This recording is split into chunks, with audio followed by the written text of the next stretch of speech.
বছর তিনেক আগে পতিতালয়ের এক মেয়েকে বিয়ে করেছিলাম। বিয়ের প্রথম রাতে বরের মুখে এমন কথা শুনে জান্নাত অবাকের শেষ প্রান্তে পৌঁছালো। তারপর চোখ বড় বড় করে বলল, এভাবে না, খোলাসা করে বলেন। মিনহাজ একটু দম নিয়ে বলতে শুরু করলো, মাঝে মাঝে পতিতালয়ে যাওয়া ছিল আমার গভীর অভ্যাস। এক প্রকার নেশা হয়ে গিয়েছিল। নতুন শরীরের গন্ধ আমাকে খুব টানতো। বাবার অর্থের কোনো সমস্যা ছিল না, তাই এসবে কোনো মাথা ব্যথাও ছিল না। বন্ধুদের সাথে মদের আড্ডার সকল বিলই আমার পকেট থেকে যেত। এর মাঝে যাওয়া আসায় নিষিদ্ধ পল্লীর এক মেয়েকে খুব ভালো লেগে যায়। তার সাথে নিয়ম করে প্রতিদিন দেখা করতাম। এক পর্যায়ে আমি ছাড়া সে আর কোনো কাস্টমার ধরতো না। দুজনের মাঝে এক অদৃশ্য সুপ্ত মায়ার জন্ম নিয়েছিল। সত্যি বলতে, মেয়েটিকে খুব ভালোবেসে ফেলেছিলাম। ওর নাম ছিল মেঘা। নামের মতো ওর চেহারাটাও বেশ মায়াবী ছিল। চোখে কাজল দিলে আমি ওর থেকে চোখ ফেরাতে পারতাম না। বাবা মাকে ওর কথা বলেছিলাম, কিন্তু তারা একবারই না করে দিয়েছিল। আমিও জানতাম এমনটাই হবে, তাই আগাম প্রস্তুতি নিয়েছিলাম। পালিয়ে যাওয়ার প্ল্যান ছিল। মা বাবার বিপক্ষে যে মেঘাকে বিয়ে করলাম। মেঘা সব পরিবেশে অভ্যস্ত ছিল, আমি জানি। ও কারো দেখে ভয় পেত না, সব পাল্টা জবাব দিত। মেয়েটি নিষিদ্ধ পল্লীর হলেও ওর মাঝে এক সত্য নৈতিকতার ছায়া দেখেছিলাম। পালিয়ে যাওয়ার প্ল্যান বাদ করে বাড়িতে আসলাম মেঘাকে সাথে নিয়ে। এটা অবশ্য মেঘাই বলেছিল।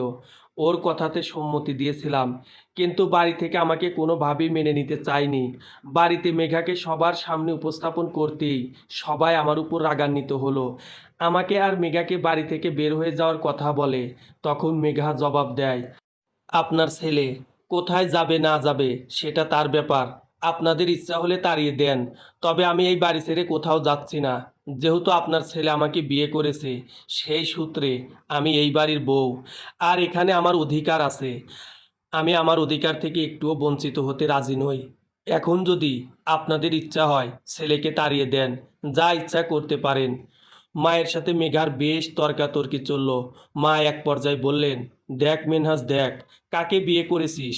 মান সম্মান বলে আর কিছু রাখলি না। এই মেয়ের না আছে ভদ্রতা, না আছে সুশিক্ষা। দেশে কি মেয়ের অভাব ছিল? শেষমেশ একটা নর্তকীকে বিয়ে করলি। তোর রুচি এত লোপ পেয়েছে, আমার ভাবতেই ঘৃণা হচ্ছে। মায়ের কথা শুনে মেঘা তখন বেশ জোর গলায় বলল, আমাকে নর্তকী বলেন আর পতিতা বলেন, আমি কিন্তু এই বাড়ির বউ, আপনার ছেলের বউ।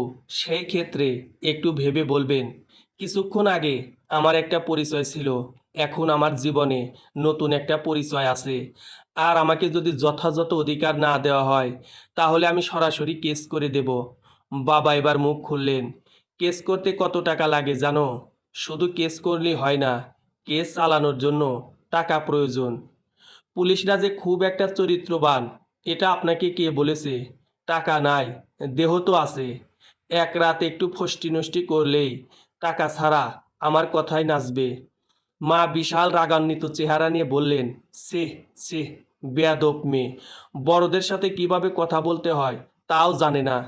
বাবার বয়সের মানুষও 200 টাকার টিকিটের বিনিময়ে আমার সাথে রাত কাটিয়েছে। কাদের সম্মান করব? এই সমাজের মানুষের আসল চেহারা গভীর রাতে দেখা যায়। তাদের কত শত মুখোশ, সবাই রাতে মুখোশ খোলে না। কেউ কেউ দিনের আলোয় বুঝিয়ে দেয় সে কতটা ভালো মানুষ। বিপদে পড়লে কারো কাছে সাহায্যের জন্য যাবেন, সে আপনাকে ঠিক তার মুখোশের আড়ালের চেহারা দেখিয়ে দেবে। মেঘার সাথে আর তর্ক না করে মা বাবা রুমে চলে যায়। সেই থেকে আমরা নিজেদের বাড়িতেই থাকতাম। মা বাবা ঠিক মতো কথা বলতো না। মেঘা কথা বলতে চাইলেও তারা কথা বলতো না। আমার সাথেও তেমন কথা বলতো না। কিন্তু মেঘার সাথে আমার বোন অমিতার বেশ ভাব জমে যায়। মেঘার ব্যাপারটা আত্মীয়রা জানার পর আমাদের সাথে খুব খারাপ ব্যবহার করে, অনেক কটু কথা শোনায়। মা এই জন্য সবচেয়ে বেশি রেগেছিলেন। তার বোনদের কাছেও কোনো সম্মান পেত না। মিনহাস এবার থামলো। একটানা অনেকক্ষণ কথা বলায় একটু হাঁপিয়ে উঠেছে। জান্নাত ঘড়িতে দেখল 12টা 54 মিনিট। মধ্যরাত বলা যায়। মধ্যরাতে কফি খাওয়া জান্নাতের একটা পুরনো অভ্যাস, কিন্তু এখন সে নিরুপায়। আজকে বিয়ে হয়েছে, এমন অদ্ভুত একটা কাজ করলে তা খারাপ দেখাবে। মধ্যরাতে কফি খাওয়া, মিনহাজ ব্যাপারটা কিভাবে নেবে এটা ভেবে জান্নাত কিছু বলতে পারছে না। মিনহাজ বলল, আচ্ছা ঘুমাও, ঘুম পাচ্ছে খুব। জান্নাত বলল, না, গল্পটা আজ রাতে শেষ না করে ঘুমাবো না, আপনি বরং জিরিয়ে নিন, আমি ঝটপট কপি করে নিয়ে আসি। কফি খেতে খেতে বাকি কথা হবে। মিনহাজ জান্নাতকে রান্নাঘর দেখিয়ে দিয়ে বেলকুনিতে এসে দাঁড়িয়ে একটা সিগারেট ধরালো। অর্ধেক সিগারেট শেষ না হতেই জান্নাত এসে হাজির। উহু, ধূমপান করা চলবে না, ফেলেন বলছি। মিনহাজ সিগারেটটা অ্যাশট্রেতে ফেলে জান্নাতের হাত থেকে কফির মগটা নিল। গরম কফির মগে চুমুক দিয়ে জান্নাত বলল, তারপর কি হলো বলেন। আগামীকাল বলি। জান্নাত কপট রাগ দেখিয়ে বলল, বললাম তো, আজই বলতে হবে। মিনহাজ ব্যাপারটা এড়িয়ে যে বলল, আপনার যে মধ্যরাতে কফি খাওয়ার নেশা আছে এটা বললেই পারতেন। আপনি কিভাবে জানলেন? অমিতা বলেছে। জান্নাত খানিকটা লজ্জা পেল। ইস, অমিতা আর প্রেস্টিজ বলে কিছু রাখলো না। জেনেই যেহেতু গেছেন, আর লুকিয়ে লাভ কি। আর আপনি কিন্তু খুব সাবধানে মেইন টপিক এড়িয়ে যাচ্ছেন। মিনহাজ হেসে দিয়ে বলল, না শুনে ছাড়বেন না দেখছি। তবে শোনেন, মেঘার সাথে মা বাবাও আস্তে আস্তে মিশে গিয়েছিল প্রায়। মেঘার অসুস্থ এক মা আর ছোট বোন ছিল। তাদের সকল খরচ মেঘা দিত, কিন্তু বিয়ের পর মেঘা ওর পেশা ছেড়ে দেয়, তাই এইগুলো আমি দিতাম। আমিও বাবার ব্যবসা দেখা শুরু করি, বিয়ে করেছি, আলাদা একটা চাপ সব সময় মাথায় ঘুরপাক খেত। মেঘার দরুনে সকল প্রকার নেশা ছাড়তে বাধ্য হয়েছিলাম। মদ্যপান থেকে শুরু করে সব নেশা চুকিয়ে একদম পারফেক্ট ছেলে হতে কেবলই শুরু করেছিলাম। আমার এই পরিবর্তন হওয়ায় বাবা মা মেঘার উপর একটু সন্তুষ্ট হয়। তাদের মাঝে দূরত্ব কমতে থাকে, প্রচণ্ড ভালোবাসার মধ্যে দিন কাটতে থাকে। কিন্তু এর মাঝে একটা ঝড় নেমে আসে আমাদের জীবনে। অফিসে কাজের জন্য আমি কয়েকদিন বাসার বাইরে যাই। এর মাঝে বাড়িতে ডাকাত হামলা করে। অমিতা মেসে ছিল, তাই ওর কোনো ক্ষতি হয়নি। ডাকাতেরা বাবা মাকে প্রচুর মারধর করে, সকল টাকা পয়সা সোনা যা ছিল সব নিয়ে যায়। পরের দিন আমি বাড়ি ফিরে জানতে পারি মা বাবা হসপিটালে, প্রতিবেশীদের কেউ একজন হাসপাতালে নিয়ে আসে। কোনো দরকারে আমাদের বাসায় গিয়েছিল, আর যে মা বাবাকে অজ্ঞান অবস্থায় পায়। আমার মা, অমিতার, এমনকি আমাদের কোনো আত্মীয়র সাথে যোগাযোগ করার কোনো ওয়ে তাদের কাছে ছিল না। আমি বাড়িতে এসে তাড়াতাড়ি হসপিটালে ছুটে যাই, তারপর সবাইকে খবর দিই। জান্নাত হঠাৎ বলল, মেঘার কি হলো? ওর কথা তো বললেন না। মিনহাজ একটু দীর্ঘশ্বাস ফেলে বলল, মা বাবা জ্ঞান ফেরার পর আমার সাথে যখন কথা বলল, তখন আমি জিজ্ঞেস করেছিলাম এই ডাকাত দলের সাথে নাকি মেঘার সম্পর্ক আছে। মেঘার সহায়তায় ওরা বাড়িতে প্রবেশ করে। জান্নাত বলল, আপনি কি এটা বিশ্বাস করেছেন? বিশ্বাস করতে পারিনি, তবে মা বাবার এই অবস্থার দিকে তাকিয়ে বিশ্বাস করেছি। মনে মনে মেঘাকে খুব ঘৃণা হয়। মেঘার সাথে আর কখনো দেখা হয়েছে? না। মিনহাজ একটা সিগারেট ধরালো। সিগারেটে প্রচণ্ড নেশা চেপেছে। সিগারেট এখন অতীব প্রয়োজন মিনহাজের। এমনও তো হতে পারে মেঘা নয়, ডাকাত দলের সাথে আপনার মা বাবার প্ল্যান ছিল। তারাই মেঘাকে ওদের হাতে লেলিয়ে দিয়েছে আপনার জীবন থেকে সরিয়ে দেওয়ার জন্য। আপনার বাবা মা উপরে মেনে নিলেও আদৌ কি মন থেকে মেঘাকে মেনে নিয়েছিল? জান্নাতের কথায় মিনহাজের হাত থেকে সিগারেটটা পড়ে গেল। মিনহাজ অবাক হয়ে বলল, কে তুমি? জান্নাত সিরিয়াস ভঙ্গিতে বলল, আমার চোখের দিকে তাকিয়ে দেখেন তো, চিনতে পারেন কিনা। মিনহাজ শান্ত ভঙ্গিতে জান্নাতের দিকে তাকালো, খুব সাবধানে জান্নাতের চোখের দিকে দৃষ্টি রেখে পর্যবেক্ষণ করছে। না, তেমন কিছুই মনে পড়ছে না। মিনহাজ জান্নাতের মুখে দুই হাত দিয়ে ধরে বলল, কে তুমি আর কি বলতে চাও, ক্লিয়ার বলো। জান্নাত একটু উত্তেজনা ভাব এনে বলল, জানতে চান সেই ঘটনা? তাহলে আর এক কাপ কফি হয়ে যাক। জান্নাতের মুখে দুষ্টমির হাসি। মিনহাজ মৃদু ঘামছে, হালকা গরম অনুভব হচ্ছে। বাম হাতের তালু দিয়ে কপালের ঘাম মুছে মিনহাজ বলল, আমার মাথায় কোনো কাজ করছে না। আসলেই মেঘার এই ব্যাপারটা আমি কখনো ভাবিনি। হ্যাঁ, হতেও পারে, হয়তো ওই লোকদের সাথে বাবা মায়েরই হাত ছিল। আর তুমি কিভাবে জানো এসব? জান্নাত জোরে হেসে উঠে বলল, আপনি কি আমার কথা সিরিয়াস নিয়েছেন? তাহলে তুমি কি সিরিয়াস বলনি? জান্নাত হাসি থামিয়ে বলল, আমি তো মজা করলাম। মিনহাজ আর কথা না বলে রুমে চলে আসলো। পিছে পিছে জান্নাতও আসলো। এই শোনেন, একদম নেশা করতে পারবেন না, আর নিয়মিত নামাজ পড়তে হবে। এক কথায় একদম পারফেক্ট স্বামী হতে হবে। আর অতীতে কি হয়েছে সেটা আমার দেখার বিষয় নয়, বর্তমান নিয়ে থাকতে চাই। থাকো, না করছে কে তোমাকে? কথাটা বলেই মিনহাজ পাশ ফিরে শুয়ে পড়ল। রাত গভীর হয়, মিনহাজ ঘুমে মেতে ওঠে। জান্নাত কাপড় চেঞ্জ করে ব্যালকনির বেতের চেয়ারে বসলো। ঘুম আসছে না। দক্ষিণা বাতাসে জান্নাতের চুলগুলো এলোমেলোভাবে উড়িয়ে দিচ্ছে। জান্নাত চোখ বন্ধ করে শীতল বাতাস অনুভব করছে। জান্নাত আরও অনুভব করলো ওর হাতে কেউ মায়াময়ীভাবে স্পর্শ করছে। জান্নাত চোখ খুলে দেখলো পাশের চেয়ারটায় মিনহাজ বসে আছে। মিনহাজের এক হাত জান্নাতের হাতের উপর রাখা। মিনহাজ ফ্যাল ফ্যাল করে জান্নাতের দিকে তাকিয়ে রয়েছে। ভ্রম কেটে মিনহাজ বলল, এত রাত অবধি জেগে আছো যে? ঘুম আসছে না? একটু পর ঘুমাবো ভাবলাম, আপনি উঠে আসলেন যে? মিনহাজ জান্নাতের কথা খুব সাবধানে এড়িয়ে গেল। এমন একটা যেন কিছুই ওর কান পর্যন্ত পৌঁছায়নি। একটা সিগারেট ধরালো। সিগারেটে কয়েকটা টান দিতেই জান্নাত কপট রাগ দেখিয়ে বলল, আপনাকে এসব ছাইপাশ খেতে নিষেধ করেছি না?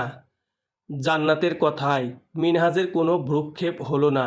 জান্নাত সিগারেটটা ফেলে দিয়ে বলল, এসব চলবে না। সকালে জান্নাতের চেঁচামেচিতে ঘুম ভাঙে মিনহাজের। কি হলো, এত চেঁচামেচি করছো কেন? জান্নাত কোমরে হাত রেখে রাগান্বিত স্বরে বলল, মানুষ এভাবে কেমনে ঘুমায়? ফজরের নামাজ পড়ার জন্য কতবার ডাকলাম, কোনো রেসপন্সই করলেন না। কোনো মানুষ এত ঘুমাতে পারে আমার জানা ছিল না। মিনহাজ আলসেমি ভাব কাটিয়ে বলল, ঘুমের আবার কোনো নিয়ম আছে নাকি?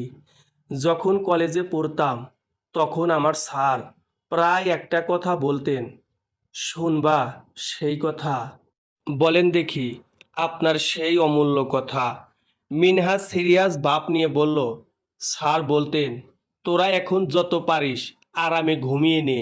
বিয়ের পরে যখন বাচ্চা কাচ্চা হবে তখন কিন্তু ঘুমাতে পারবি না। জান্নাত আবার রাগ দেখিয়ে বলল, এখন এত বাজে বকা শুনতে ইচ্ছে করছে না। বাবা ফোন করে বলল সে আসতে পারবে না, সে একটা কাজে আটকে গেছে, তাই আমাদের দুজনকেই যেতে বলল। এখন উঠে খেয়ে আমাকে উদ্ধার করেন। সবার খাওয়া শেষ। তুমি খেয়েছো? না, এখন খাবো, চলেন। খাবার টেবিলে বসে মিনহাজ বলল, শুনছো মা, জান্নাতের বাবা নাকি আসতে পারছে না, আমাদেরই যেতে হবে। একটু আগে বলতি তোর বাবা এগিয়ে দিয়ে আসতো। সে তো মাত্র বের হলো। আহ মা, টেনশন করো না, আমি ঠিক সামলে নেব। শ্বশুরবাড়ির উদ্দেশ্যে জান্নাত আর মিনহাজ বের হলো। বেশি দূর নয়, খানিকটা পথ। একটা সিএনজিতে চড়লো দুজন। জান্নাত ইতস্তত মনোভাব করে বলল, আচ্ছা, আপনি কি এই বিয়েতে খুশি?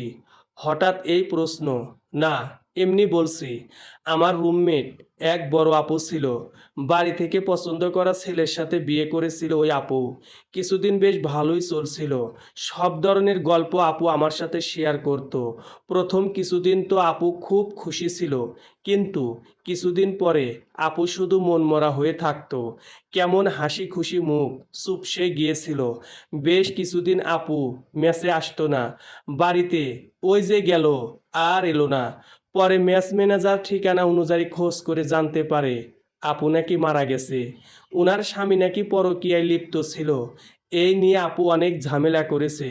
তারপর একদিন আপুর হাজবেন্ড আপুকে একটা চর মেরেছিল। পরে সিলিং ফ্যানের সাথে আপুর মৃতদেহ পাওয়া যায়। কেউ বলে আত্মহত্যা করেছে, কেউ বলে উনার স্বামী মেরে ফেলেছে। আর দোষ যাতে নিজের ঘাড়ে না পড়ে তাই সেলিংয়ের সাথে ঝুলিয়ে রেখেছে। পরে আর কোনো হদিস পাওয়া যায়নি। এখন আপুর কেসের ফাইলটা থানার শত শত ফাইলের নিচে পড়ে আছে। আপা, এইটা কি নাতুরিয়াতে হইছে? জান্নাতের কথার মাঝখানে সিএনজি মামা প্রশ্ন করে বসলো। জান্নাত হ্যাঁ উত্তর দিয়ে আবার আমাকে বলতে শুরু করলো, জানেন, আরও অনেকে বলেছে ওই আপুর নাকি ভূতে ধরা রোগ হয়েছিল। মিনহাজ বলল, তুমি কি বলতে চাচ্ছ? ওনার মতো তোমারও হতে পারে? এই না, সে এমন কথা তো আমি মনেও আনি না। তাহলে বললে কেন? জান্নাত হাত উঁচিয়ে বলল, ওই দেখেন, আমাদের বাড়িতে চলে এসেছি। জান্নাতের বাবার বাড়িটা খুব একটা মানসম্মত না। মিনহাজদের থেকে এরা একটু অর্থের দিকে দুর্বল। অর্থ দিয়ে প্রকৃত মানুষ যাচাই করা যায় না। স্বার্থ ছাড়া যে ভালো কিছু উপহার দেয় সেই প্রকৃত ভালো মানুষ। 2 দিন জান্নাতের বাড়ি থেকে আজ আবার বাড়িতে ফিরল দুজন। রাতে খাবার পর মিনহাজ ঘুমানোর প্রস্তুতি নিচ্ছে। আগামীকাল থেকে আবার সকল ব্যস্ততা শুরু। জান্নাত শুয়ে বলল, আপনি তো দেখছি একদম আনরোমান্টিক। এই কয়দিনে আমার দিকে ভালো করে তাকালেনই না। আমি কি দেখতে একদমই খারাপ? মিনহাজ তাচ্ছিল্য করে বলল, কেউ কাউকে ছাড়া বাঁচতে পারে না, এটা ভুল, কিন্তু ভালোবাসাগুলো মরে যায়। জান্নাত মিনহাজের মুখে হাত দিয়ে রাগান্বিত হয়ে বলল, ওই মেঘায় আপনার কাছে সব হয়ে গেল, আমি কিছুই না। জান্নাতের চোখে সুপ্ত লোনা জলের আবির্ভাব। যখন তখন বৃষ্টি নামতে পারে। জান্নাতের বুকের মাঝে কষ্টের বাতাস প্রবাহিত হচ্ছে। মিনহাজ আচমকা জান্নাতকে বুকের সাথে জড়িয়ে ধরল। জান্নাত অবাক হয়নি, কারণ এটাই ও চেয়েছিল, যেটা ওর অধিকার। সকালে মিনহাজ অফিসে যাওয়ার জন্য রেডি হচ্ছে। জান্নাত গত রাতের কথা ভেবে মিনহাজের সামনে আসতে লজ্জা পাচ্ছে। ব্যাপারটা মিনহাজের নজর এড়ালো না। মিনহাজ কিছু চাইলে জান্নাত অমিতার কাছে সেটা পাঠিয়ে দিচ্ছে, তবুও মিনহাজের সামনে আসছে না। মিনহাজ এবার লজ্জার মাথা খেয়ে বলল, অমিতা, তোর ভাবিকে পাঠিয়ে দে তো। অমিতা রান্নাঘর থেকে চেঁচিয়ে বলল, কি লাগবে বলো, তোর ভাবিকে লাগবে। অমিতা জান্নাতকে আলতো চিমটি কেটে বলল, যাও এবার। জান্নাত রুমে ঢুকতেই মিনহাজ ওর হাত দেওয়ালের সাথে ঠেসে ধরল। তারপর ভ্রু নাচিয়ে বলল, কি ব্যাপার, পালিয়ে বেড়াচ্ছেন কেন ম্যাডাম? জান্নাত আমতা আমতা করে বলল, কই না তো। মিনহাজ জান্নাতের হাত ছেড়ে দিয়ে অফিসের উদ্দেশ্যে বের হলো। কলিং বেল বাজছে। বাসায় জান্নাত ছাড়া কেউ নেই। দরজা খুলে জান্নাত দেখল একটা মেয়ে দাঁড়িয়ে আছে। জান্নাত বলল, কে আপনি, কাকে চান? মেয়েটি বলল, আমার নাম মেঘা, মিনহাজকে চাই, আমি ওর স্ত্রী। মেয়েটির কথা শুনে জান্নাতের মাথায় আকাশ ভেঙে পড়ার মতো অবস্থা। কি শুনলো ও এটা? জান্নাত কিছুক্ষণ চুপ থেকে বলল, মিনহাজের স্ত্রী মানে? কি বলছেন এসব? যদিও ব্যাপারটা জান্নাত বুঝতে পেরেছে, এই হচ্ছে মেঘা। মেঘা হেসে দিয়ে জান্নাতকে বলল, এই বাড়ির নতুন কাজের মেয়ে নাকি? আমাকে দেখে কি আপনার কাজের মেয়ে মনে হয়? জান্নাতের কথার উত্তর না দিয়ে জান্নাতকে উপেক্ষা করে মেঘা বাড়ির ভিতরে ঢুকলো। সোফায় বসে বলল, এক কাপ চা দেন তো। মেঘাকে দেখার পর থেকে জান্নাতের কেমন যেন অস্থির লাগছে, শরীর জ্বলে যাচ্ছে। অমিতা নতুন কণ্ঠের আওয়াজ শুনে বের হয়ে আসলো। এসে তো অবাক, মেঘার সাথে আবার কখনো দেখা হবে এটা সে কখনো ভাবেনি। 3 বছর পর মেঘার সাথে দেখা। সবাই ধরে নিয়েছে মেঘা হয়তো লজ্জায় আর কখনো ওর অস্তিত্ব উপস্থাপন করবে না। কিন্তু নিষিদ্ধ পল্লীর মেয়েদের যে কোনো লজ্জা নাই, এটা অমিতা ঠিক বুঝতে পারল। যার সুশিক্ষা নাই, যে কখনো ভালো ব্যবহার পায়নি, ভদ্রতা কাকে বলে জানে না, তার কাছ থেকে ভালো কিছু আশা করা সত্যিই হাস্যকর। অমিতা চেঁচিয়ে ওর মাকে ডাকলো। অমিতার মা ড্রয়িং রুমে এসে তো অবাক হয়ে দাঁড়িয়ে রইলেন। এটা তার দেখতে হবে, তিনি কখনো ভাবেননি। তিনি কপট রাগ দেখিয়ে বললেন, তোমার যদি একটুও মান সম্মান বোধ থাকতো তাহলে আর এই মুখ আমাদের দেখাতে না। এত টাকা পয়সা নিয়েও তোমার মন ভরেনি, আবার কি চুরি করতে এসেছো? চুরি নয়, বরং আমার অধিকার নিতে এসেছি। শোনো মেয়ে, তোমার মতো মেয়েদের পতিতা পল্লীতেই মানায়। ভালো পরিবেশ তোমার জন্য না, নষ্ট মেয়ে কোথাকার। এত কথা শুনতে ভালো লাগছে না? কাবিননামা অনুযায়ী আমি মিনহাজের প্রথম স্ত্রী। এখনো আমাদের ডিভোর্স হয়নি, তাই আমার অধিকার এখনো আছে। জান্নাত প্রচণ্ড রেগে বলল, আম্মা, ওকে তাড়াতাড়ি চলে যেতে বলেন। আমার কিন্তু প্রচণ্ড রাগ হচ্ছে। মিনহাজের সাথে দেখা না করে এক পাও নড়ছি না। আর আমি যাব কেন? এই বাড়িতে আমার সম্পূর্ণ অধিকার আছে, আমি এখানেই থাকবো। জান্নাত রুমে যে মিনহাজকে ফোন দিল, আপনি এখনই বাসায় আসেন। মিনহাজ অবাক হয়ে বলল, এখন? কেন? কি হয়েছে? কোনো সমস্যা? সব ঠিক তো, এত কিছু বলতে পারবো না। আসতে বলছি আসেন। বলেই জান্নাত লাইন কেটে দিল। মিনহাজ দ্রুত বাসায় আসার চেষ্টা করছে, কিন্তু ঢাকা শহরে সময় মেইনটেইন করে চলা খুব কষ্ট। এখানে জ্যাম লেগেই থাকে। মিনহাজ খুব ঘামছে, বাড়ির জন্য খুব টেনশন হচ্ছে। জান্নাত ফোনও রিসিভ করছে না। মিনহাজ বাসায় ঢুকেই মেঘাকে দেখে অবাক হলো। সামনে মা, অমিতা, জান্নাত দাঁড়িয়ে আছে। মিনহাজ অষ্টম আশ্চর্য হয়ে বলল, মেঘা, তুমি? জানি আশা করনি আমাকে। তুমি আমাকে ছাড়া ভালো থাকলেও আমি তোমাকে ছাড়া ভালো থাকতে পারি বলো? তাই তো চলে এলাম। মিনহাজের মা বলল, দেখ, কি মেয়েকে বিয়ে করেছিলি? তোকে আমি কতবার বলেছিলাম নর্তকীরা কখনো সাধারণ মানুষের মতো জীবনযাপন করতে পারে না। তুই বলেছিলি ও সম্পূর্ণ আলাদা। এই তার নমুনা। বিড়ালকে যতই ভালো খাবার দাও, ও ইঁদুর দেখলে ধরবেই। আর নষ্ট মেয়েদের ভালো পরিবেশে রাখলেই তাদের আচরণ পরিবর্তন করা যায় না। তারা তাদের লেভেল কখনো ছাড়তে পারে না। অমিতা মুখ খুলল, ভাইয়া, এই আপদটাকে বিদায় করো। ও যতক্ষণ বাড়িতে থাকবে কেমন দুর্গন্ধ লাগছে পরিবেশটা। চারিদিকে পাপি পাপি গন্ধ ভেসে বেরিয়েছে। মেঘা সবার কথা উপেক্ষা করে মিনহাজের কাছে যেয়ে বলল, ইস, কত শুকিয়ে গেছো। একদম আমায় ধরবি না। তোর ওই হাত অপবিত্র। তোর সারা শরীরের পাপ ছড়িয়ে আছে। এখনই এখান থেকে চলে যা। তোর মুখ দেখতে চাই না। উহু, আমার অধিকার থেকে আমি এক পাও অনড় হব না। আমার অধিকার আমি হাসিল করি ছাড়ব। তুই তো অধিকার না, টাকা নেওয়ার ধান্দায় এসেছিস। বল, কত টাকা চাই তোর? আমার টাকা চাই না, আমার শুধু তোমাকে চাই। আর একটাও কথা বলবি না। এখনই বের হয়ে যা বাড়ি থেকে, নয়তো খুব খারাপ হবে। মেঘা হাসলো। এমন করছো কেন? তোমার শরীর ঠিক আছে তো? বললাম না, শরীরে হাত দিবি না। তোর স্পর্শ আমার কাছে চরম ঘৃণা লাগে। যা, বের হয়ে যা বলছি। মেঘার মাঝে কোনো পরিবর্তন নেই। মিনহাস মেঘার হাত ধরে টানতে টানতে বাড়ির বাইরে বের করে দরজা বন্ধ করে দিল। এতটা চাপ নেওয়া কষ্ট হয়ে যাচ্ছে। কেউ ঠিক মতো আচরণ করছে না। মিনহাজের বাবা রাতে বাসায় ফিরে এসব শুনে মিনহাজকে উত্তম মাধ্যম দিলেন। জান্নাত ঠিক মতো কথা বলছে না। মিনহাজ একা একা ব্যালকনির বেতের চেয়ারে বসে আছে। মনটা বেশ খারাপ। সকালে কলিং বেল বেজেই চলেছে, সবাই ব্যস্ত। তাই মিনহাজ দরজা খুলল। তারপর চোখ বড় বড় করে তাকিয়ে রইল। দরজার ওপাশে পুলিশ দাঁড়িয়ে। এত সকালে পুলিশের দলবল হাজির হওয়ার কারণটা বুঝতে পারল না। পুলিশের একটু পিছনে পরিচিত মেঘাকে দেখে মিনহাজ বুঝতে পারল আসল কাহিনী। আপনি মিনহাজ? জি। ভিতরে আসুন প্লিজ। সবাই সোফায় বসা। ইন্সপেক্টর শফিকুল বললেন, মেঘা আপনার প্রথম স্ত্রী, রাইট? হ্যাঁ। তো এখন তাকে মেনে নিচ্ছেন না কেন? সে একটা প্রতারক। মানুষ হিসেবে তার কোনো পরিচয় আছে বলে আমি মনে করি না। কিভাবে বুঝলেন? ওকে বিয়ে করার পর ও আমাদের সরলতার সুযোগ নিয়ে বাইরের লোকের সাথে হাত মিলিয়ে সব কিছু চুরি করে নিয়ে যায়। আমি ওকে অনেক বিশ্বাস করতাম, কিন্তু আমি ভুলে গিয়েছিলাম যে ওকে তো ডাস্টবিন থেকে নিয়ে এসেছি, যা কখনো ভালো হওয়ার যোগ্য না। ইন্সপেক্টর শফিকুল বললেন, আপনার কাছে কোনো প্রমাণ আছে? না। তাহলে কিসের ভিত্তিতে আমরা আপনার কথা বিশ্বাস করব?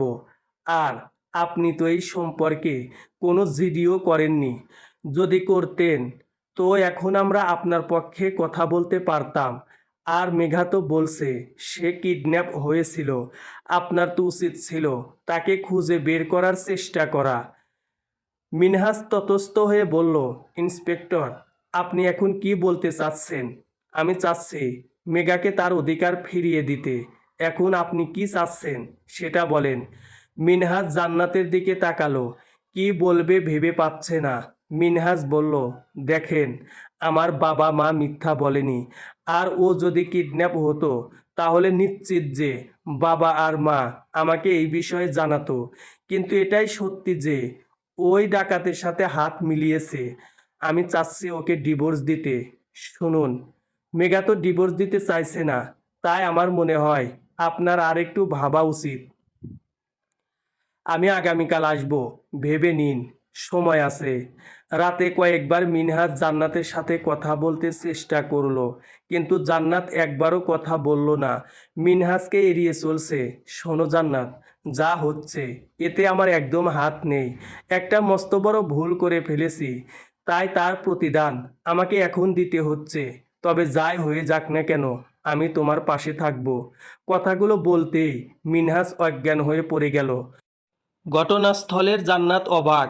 জান্নাত চেঁচিয়ে সবাইকে ডাকলো। দ্রুত মিনহাজকে ডাক্তারের কাছে নেওয়া হলো।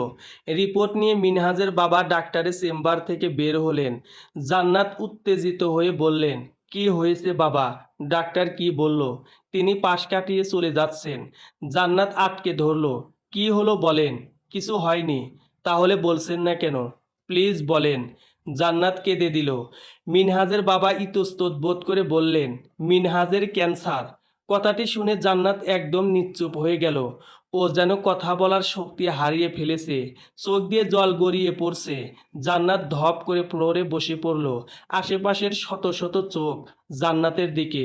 জান্নাতকে কয়েকজন ধরে নিয়ে চেয়ারে বসালো। জান্নাত কিছুতেই এটা মেনে নিতে পারছে না। জান্নাতকে কিছুতেই শান্ত করা যাচ্ছে না। কেমন পাগলের মতো আচরণ করছে। জান্নাত মিনহাজের কাছে গেল। মিনহাজ মাত্র জেগেছে। চোখের নিচে কালো দাগ, মুখে হাসি। অথচ এই মানুষটার ভিতরেই ভয়ঙ্কর একটা রোগ বাসা বেঁধে আছে। জান্নাত মিনহাজকে জড়িয়ে ধরে কেঁদে দিল।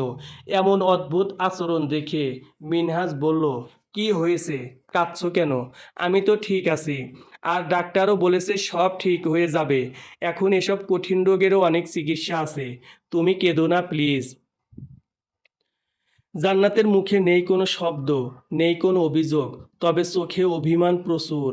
জান্নাতের চোখ দুটো বলতে চাচ্ছে, আমি এই কয়দিনে সত্যিই তোমাকে খুব ভালোবেসে ফেলেছি। তোমাকে ছাড়া আমার একটা দিনও চলবে না। আমি ভালো থাকতে পারবো না। জীবনের এই অবস্থায় আমি তোমাকে হারাতে চাই না। না, আমি কখনোই তোমার থেকে দূরে থাকতে চাই না। তাহলে কেন আমাকে একা করে চলে যাচ্ছ অজানায়? তাহলে কি তুমি আমাকে ভালোবাসো না? নিজের মনের কথায় নিজেকেই প্রশ্নবিদ্ধ করে জান্নাতকে। নিজের অজানা কল্পনার কথাও প্রচণ্ড অভিমান হয়। জান্নাত, জান্নাত, এই জান্নাত। জান্নাতের ঘোর কাটে। মিনহাজকে ছেড়ে দেয়। পাশে ফিরে দেখে ইন্সপেক্টর শফিকুল দাঁড়িয়ে আছেন। তিনি নরম সুরে বললেন, মিনহাজ সাহেব, কেমন আছেন এখন? এই তো, এখন সুস্থ। ইন্সপেক্টর এবার একটু সরল ভঙ্গিতে বললেন, মেঘা তো আপনাকে ডিভোর্স দিতে রাজি হয়েছে। এখন আপনি কি বলছেন? মিনহাজ খানিকটা খুশি হয়ে বলল, যত তাড়াতাড়ি পারেন কাজটা মিটিয়ে দেন। সেটা না হয় করলাম, কিন্তু একটা সমস্যা হয়ে গেছে। মিনহাজ এবার তটস্থ হয়ে বলল, আমার যে ক্যান্সার ধরা পড়েছে, এটা কি মেঘা জানে? হ্যাঁ, আমি বলেছিলাম। মিনহাজ মন খারাপ করে বলল, তাও দেখতে এলো না। জান্নাত রাগান্বিত হয়ে বলল, ওর জন্য খুব মায়া হচ্ছে বুঝি? তা না, তবে আমার এত বড় একটা অসুখ, যখন তখন মারা যেতে পারি। এটা জেনে তো ওর একবার হলেও আসার দরকার ছিল। ইন্সপেক্টর বললেন, সেটা তার ব্যক্তিগত ব্যাপার। আমি এটা নিয়ে কথা বলতে চাচ্ছি না। আপনি যত দ্রুত পারেন ডিভোর্সের কাজটা মিটিয়ে দেন। ইন্সপেক্টর চেয়ার টেনে বসে বললেন, মিনহাজ সাহেব, মেঘা আমার কাছে কাবিননামার ফটোকপি পাঠিয়েছে। ওখানে যে টাকার ব্যাপারটা আছে, সেটা ছাড়া তো আমি সমস্যা সংশোধন করতে পারছি না। কারণ দেনমোহরের টাকা তো তাকে পরিশোধ করতেই হবে, এবং এটা তার প্রাপ্য। জান্নাত বলল, যত টাকা দেনমোহর আছে সব দেওয়া হবে। আপনি কাজটা শেষ করেন। ম্যাডাম, সামান্য হলে আমি এত কথা খরচ করতাম না, কিন্তু এখানে দেনমোহরের পরিমাণ 1,01,00,000 টাকা। জান্নাত চমকে উঠল, এত টাকা দেনমোহর! মিনহাজের দিকে তাকিয়ে দেখল, সেও অবাক হয়ে তাকিয়ে আছে। মিনহাজ উত্তেজনা নিয়ে বলল, কি বলেন এগুলো? এত টাকা হবে কেন? 10,01,00,000 টাকা দেনমোহর ধার্য করে মেঘাকে আমি বিয়ে করেছিলাম। দেখুন, এখানে তো আমার কিছু বলার নাই। কাবিনে যা লেখা আছে তাই আমি বলছি। না, এত টাকা না। মেঘার কাছে শুনে দেখেন আপনাদের কোথাও ভুল হচ্ছে। ইন্সপেক্টর বললেন, দেখুন, আমি একটা তারিখ ঠিক করে জানাবো। এখন যদি আপনারা না পারেন, তাহলে মেঘাকে মেনে নেওয়া ছাড়া উপায় থাকবে না। আজ তাহলে উঠি। ইন্সপেক্টর শফিকুলের কাছ থেকে সবকিছু শুনে মিনহাজের বাবার মাথাও কাজ করছে না। এত টাকা কোথায় পাবেন? তার মাথায় শুধু এই চিন্তায় ঘুরপাক খাচ্ছে। জান্নাত মিনহাজের বাবাকে বললেন সব কিছু, যদিও তিনি আগেই সবটা ইন্সপেক্টর শফিকুলের কাছ থেকে জেনে নিয়েছেন। আমার কাছে তো এত টাকা নেই, তার উপর ব্যবসায় খালি লস হয়েই চলেছে। কিছুদিন আগে ব্যাংকের লোন শোধ করে আমি এখন শূন্য হাতে আছি। এখনও মিনহাজের চিকিৎসার অনেকটা বাকি, হয়তো অনেক টাকা লাগবে। আমার কাছে যা আছে তা দিয়ে সব কিছু কমপ্লিট হবে না। তিনি মাথায় হাত দিয়ে বললেন, আমি এখন কি করব কিছুই বুঝতে পারছি না। জান্নাত বলল, বাবা আপনি এত টেনশন করবেন না, আমি দেখছি কি করা যায়।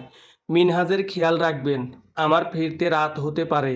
আমি যত তাড়াতাড়ি সম্ভব চলে আসার চেষ্টা করব। মিনহাজের বাবা অবাক হয়ে বললেন, কোথায় যাচ্ছ তুমি? মা বাবার কাছে যাচ্ছি, তারা যদি কোনো সাহায্য করতে পারে। শুনলাম তারাই নাকি একটু খারাপের মধ্যে আছে। এখন তুমি যেও না, তারা আরো বেশি সমস্যার মধ্যে পড়বে। তুমি থাকো, আমি দেখি কোনো ব্যবস্থা করতে পারি কিনা। না, তাও আমি একবার যেতে চাই। জান্নাত উনার কথা উপেক্ষা করে হাঁটতে শুরু করলো। দরজায় কিছুর শব্দে মিনহাজ দরজার দিকে তাকালো। মেঘা দাঁড়িয়ে আছে, মুখে হাসি। মেঘা মিনহাজের পাশে বসে বলল, কেমন আছো সুইট হার্ট? মৃত্যুর মুখে দাঁড়িয়ে আছি। মেঘা মিনহাজের মুখে আলতো ছুঁয়ে দিয়ে বলল, ইস কেমন শুকিয়ে গেছো, ঠিক মতো খাও না নাকি? আমার এত খেয়াল রাখতে হবে না, তুমি তো খুশি। মেঘা হেসে বলল, আসলে এখানে আমার দোষ আছে কিনা জানি না। ছোট থেকে মানুষের হাতে বড় হয়েছি, এক কথায় মানুষের হাতের পুতুল। যেভাবে ইচ্ছা আমাকে ব্যবহার করেছে। আমি শুধু দুমুঠো খাওয়ার আশায় যে যা বলতো তাই করতাম, এখনো তাই করি। তবে পরিবর্তন শুধু অর্থের। আগে ছিল কম, আর এখন নির্দিষ্ট এবং বেশি। তোমার মায়ের সেই দিন বলা কথাগুলো সত্য। যার সুশিক্ষা নাই, ভদ্রতা জ্ঞান নাই, সে কখনো ভালো ব্যবহার করতে পারে না। আমিও ঠিক তাই। আমার কাছে টাকা ছাড়া অন্য কিছুর কোনো দাম নেই। মেঘা আর একটু তাচ্ছিল্যের হাসি দিয়ে বলল, আর ভালোবাসা, সে তো 2012 সালেই মরে গেছে, তাই এখন আর আবেগে মন টানে না। তবে আমার জীবনে যদি কোনো ভুল থাকে, সেটা তোমাকে ধোঁকা দিয়ে যে ভুল করেছি। তুমি একজন ভালো মানুষ, তোমার পরিবারের সবাইও খুব ভালো। মেঘা উঠে দাঁড়িয়ে বলল, আজ তাহলে উঠি। এই জীবনে তোমার সাথে আর দেখা করার ইচ্ছা নেই। ইচ্ছা আছে, কিন্তু দেখা করব না। মেঘা উঠে দরজার কাছে যেতেই মিনহাজ বলল, কাবিননামা তো 10 লাখ করা হয়েছিল, সেখানে 1 কোটি কিভাবে হলো বুঝলাম না। মেঘা হাসলো, মুখে হাসির রেখা টেনে চলে গেল।